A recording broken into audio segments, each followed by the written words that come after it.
Dan kembali lagi pemirsa di Apa Kabar Indonesia Siang bersama saya Sinta Samsul Arif dan saya masih ngobrol-ngobrol bersama dengan Jo Latumahina yang merupakan ayah dari David Ozora. Abang, begitu mengetahui bahwa background anak ini ternyata adalah dalam tanda kutip adalah pejabat salah satu instansi yang akhirnya menguak semua misteri-misteri bahwa ada pengepul dalam tanda kutip yang merugikan negara. Pada saat sebelumnya itu, Bang Jo udah mengetahui kah atau pada saat momen apa akhirnya mengetahui wah anaknya itu pas ini? Hari kedua itu pas hari laporan. Kedua, oke. Kan pas udah ketahuan namanya langsung ketahuan ini bapaknya siapa. Itu saya lihatnya malah karena dari Twitter. Jadi ada di situ langsung kalau netizen kan cepet banget gitu. Iya. Ini mobil yang ini palsu apa kayak gitu kan. Ada semua. Wah gila ini ternyata. Dan begitu mengetahui ternyata ada orang besar atau ada rasa getir atau malah ini harus gua hajar nih gitu. Ketika itu saya langsung menyampaikan ke guru saya di PBNU. Kemudian guru saya menyampaikan lawan terus. Lawan. Pokoknya hal-hal yang zolim kayak gini lawan. Jangan nggak perlu takut apapun. Karena keluarga besar Nahdlatul Ulama pasti akan mensupport dan masyarakat tentunya juga pasti mensupport dan alhamdulillah yang ngawal kasus ini kan memang masyarakat. Iya betul. Benar-benar jadi perhatian publik. Lawan semua menyatakan mendukung ya sudah. Bismillah. Iya. Akhirnya ya itu jadi kebongkar semua. Dan ini sebenarnya adalah salah satu ada kalau bahasa Inggrisnya blessing in disguise. Jadi ada sesuatu hal yang baik. Betul. Dari dalam tanda kutip persoalan yang abang tempuh, tapi ternyata membuka kebusukan-kebusukan yang lain begitu bang. Ini kan kita sama-sama mengetahui bahwa ternyata ini kasusnya percintaan sebenarnya kan. Abang sempat ketemu sama perempuan Agnes yang perempuan yang dekat sama David dan akhirnya Desember 2022. Nah pada saat pertama kali ketemu Agnes, abang sempat posting juga di Twitter mereka dekatnya seperti apa. Kesan abang ngeliat Agnes pertama kali? Ya biasa. David itu jadi gini, dia waktu itu bilang, Pak, aku boleh nggak pacaran? Aku bilang boleh, tapi kasih tahu aku siapa pacarnya. Jadi seterbuka itu ya abang sama David? David tuh, aku sama David tuh udah ya karena dia ikut aku terus ya, jadi udah kadang-kadang kayak teman, terus ya sudah, aku pengen ketemu, ayo kita ketemu makan. Aku pengen ngobrol. Ya umumnya orang tua ketika anaknya mengenalkan seseorang lawan jenis gitu kan, kita pasti ini ya ada hal-hal yang kita takutkan. Ini anak orang jangan sampai dirusak. Bahasa sederhananya kayak gitu. Tapi itu aku omongin ke Agnes waktu itu. Nes, David ini kan tinggalnya sama Om. Waktu itu saya belum nikah ya.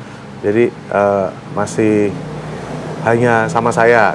Mungkin ada hal-hal yang dia tidak mendapatkan dari sosok ibu, dan itu pasti akan mempengaruhi perilakunya atau apa, karena memang nggak ada sosok ibu kan pasti beda ya. Itu saya sampai jelasin ke Agnes. Jadi nanti kalau ada apa-apa, kamu laporan. Kalau David nakal atau apa, kamu laporan sama Om. Terus ya Om. Itu saya sampaikan juga pas persidangannya itu yang nyebabin si Agnes akhirnya nangis kan itu. Dan nggak nyangka memang kok kalau lihat fotonya kan ya sepolos itu gitu. Pas ketemu David tapi kan beda ya foto yang kemudian ada ini kan beda. Kalau foto pas ketemu David kan saya memang bilang izin foto ya. Ya nggak apa-apa foto. Kan ternyata pada saat belakangan ketahuan bahwa ada sangkut pautnya juga Agnes ini dengan kasus yang menimpa David.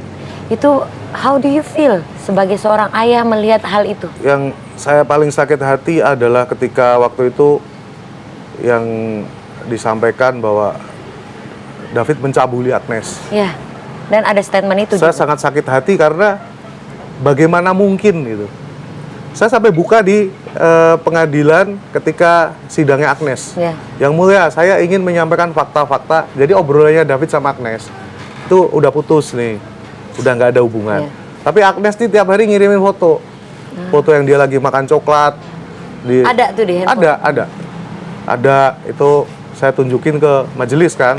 Kemudian saya sampaikan, majelis yang mulia ini kalau dibilang kasusnya seperti ini, saya keberatan. Karena sampai dengan H-2, H-3 kejadian aja Agnes tuh masih kayak gini. Dan berapa kali David tuh, udah Nes, jangan hubungi aku deh. Ada statement itu? Ada. Jadi ada penolakan dari David ini. Gitu. Dan justru David ini ini terus dalam tanda kutip diteror. Diterornya ya pakai foto, terus dimintain pesenin Gojek, kayak gitu-gitu. Tapi kan juga ada statement yang beredar itu bahwa Agnes itu yang memancing David untuk keluar. Itu bisa digambarkan nggak? Akhirnya bisa ketemu sama Mario Dandi? Itu handphone dipegang sama Mario, handphonenya Agnes. Kemudian disitulah fakta hukum bahwa perencanaan penganiayaan ini ada. Jadi waktu itu David sedang main ke yang rumah temannya tadi, lagi main di situ. Kemudian ada WhatsApp dari Agnes, aku mau balikin kartu pelajar.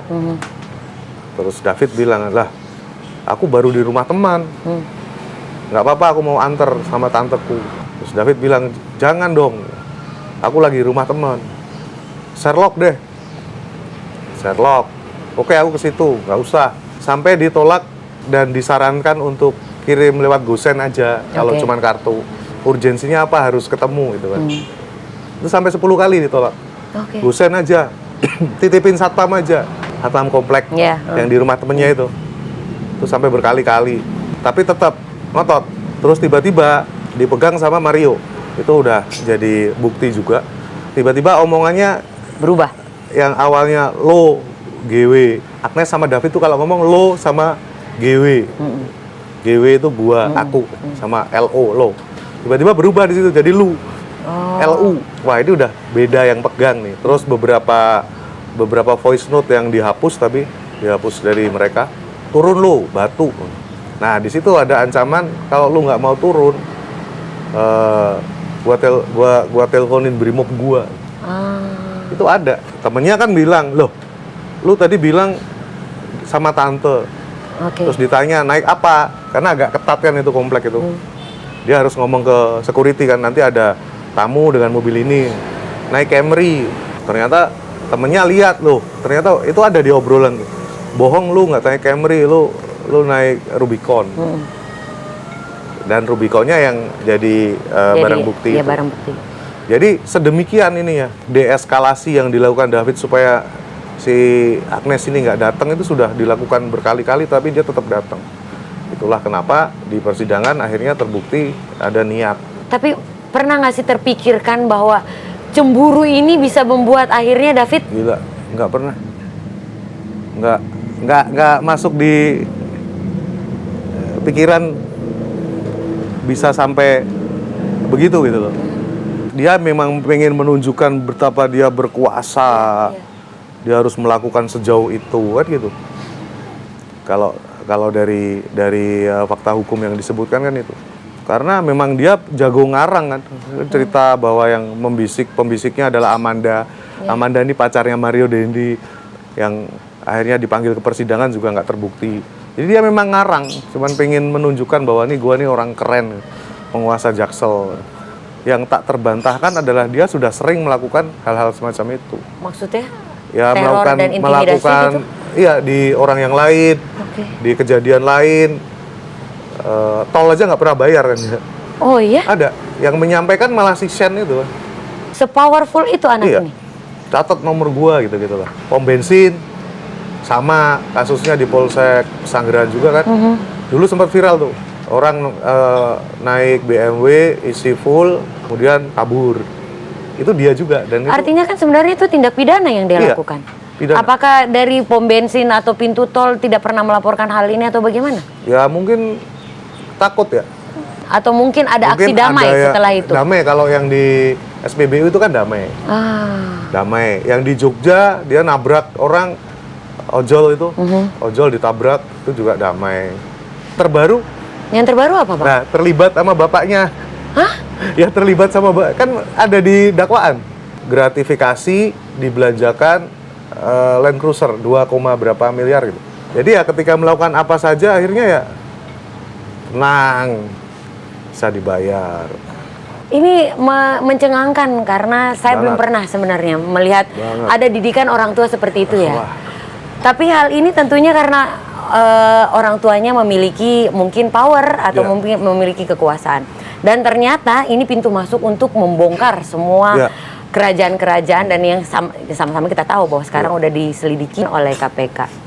Bang Jo, harapan karena sebentar lagi akan dibacakan putusan dari hukum, dari pengadilan, harapannya apa? Harapan kami yang paling utama adalah sampai sejauh ini pengawalan hukumnya sudah sangat bagus. Tinggal ini yang terakhir ketok palu nih. Kalau kita lihat dari kasus yang sebelumnya ditangani oleh majelis hakim yang ini, kasusnya Sambo, itu dia memberikan hukuman yang lebih tinggi dibandingkan tuntutan. Insya Allah besok akan terjadi hal yang sama atau paling enggak adalah sama seperti tuntutan dari jaksa. Baik, terima kasih banyak Bang Jo. Saya senang banget karena akhirnya bisa dapat kesempatan untuk wawancara dan ini membuka mata saya bahwa peranan kita sebagai core terdepan buat masa depan anak kita tuh harus benar-benar kita harus kuat dan kita harus berjuang untuk anak kita. Terima kasih Bang Jo. Dan pemirsa, itulah wawancara eksklusif saya bersama Jo Latumahina yang merupakan ayah dari David Ozora. Untuk itu saya kembalikan ke studio.